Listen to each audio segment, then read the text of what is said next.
जय हिंद प्यारे साथियों, बहुत बहुत स्वागत करता हूँ आप लोगों को अपने चैनल वैकेंसी पॉइंट पर। दोस्तों, यूपीएसआई 2021 का मुद्दा पुराना भले हो चुका है, लेकिन कहीं ना कहीं इसमें चीज़ें अभी भी सामने आ रही हैं।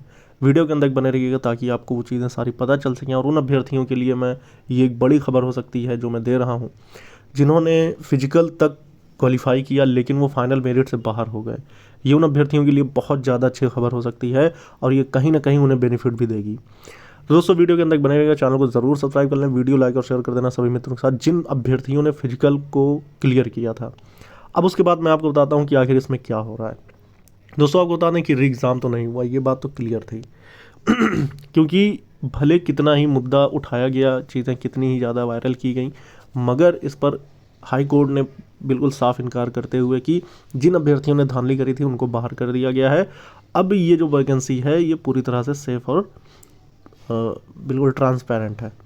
तो इस चीज़ पर अब बहस नहीं करेंगे क्योंकि इस पर बहुत ज़्यादा वीडियोस बन चुकी हैं, बहुत सारे मुद्दे बयां किए जा चुके हैं। तो अब आगे बढ़ते हैं कि आखिर अब क्या हो रहा है।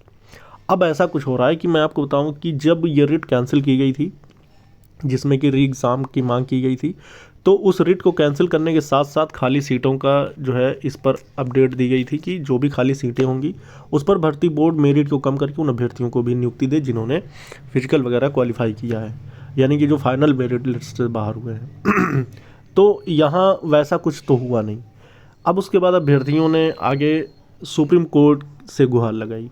सुप्रीम कोर्ट से भी यही निर्णय निकल के आ रहा है कि जो भी अभ्यर्थी ऐसे हैं जिनका थोड़े बहुत मार्क्स से कम रह गया, जो पॉइंटों में बाहर हैं या एक आध नंबर से बाहर हैं, क्योंकि ये चीज़ें देखने को मिली थी।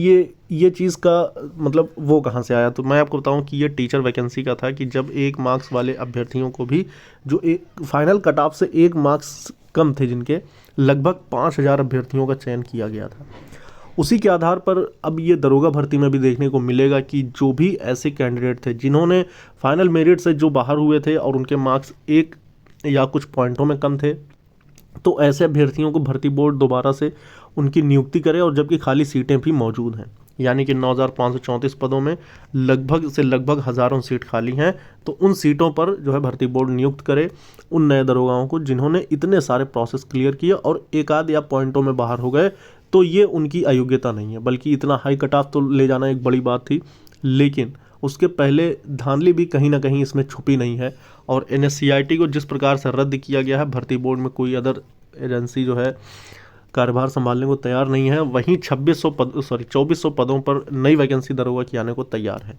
अब ये जो 2400 पदों पर दरोगा भर्ती का नया प्रस्ताव जो पारित किया गया है, क्या इसमें वो कैरी फॉरवर्ड यानी कि जो सीटें खाली थी उनको भी ऐड किया गया है या फिर क्या है, इसकी जानकारी मैं जल्द ही लेकर भर्ती बोर्ड से आप तक पहुंचाने की कोशिश करूंगा। और आपकी इन्हीं भर्तियों का जितना भी ब्यौरा है और जिन जिन भर्तियों का मैं जिक्र कर रहा हूँ, इन सभी की अपडेट्स जब जितनी आती रहती है वो मैं आप तक शेयर करता रहता हूँ। फिलहाल सुप्रीम कोर्ट से आगे क्या अपडेट्स आएगी या कब तक क्या होने वाला है, सेकंड लिस्ट कैसे जारी की जाएगी या क्या है इनके पीछे की सच्चाई, ये सारी मैं आपको वीडियो के माध्यम से ही पहुंचाता रहूँगा। तो इसलिए चैनल को बार बार आपसे अपील कर रहा हूँ कि आप लोग ज़रूर सब्सक्राइब करें। इस वीडियो में इतना ही दोस्तों, जय हिंद, जय भारत।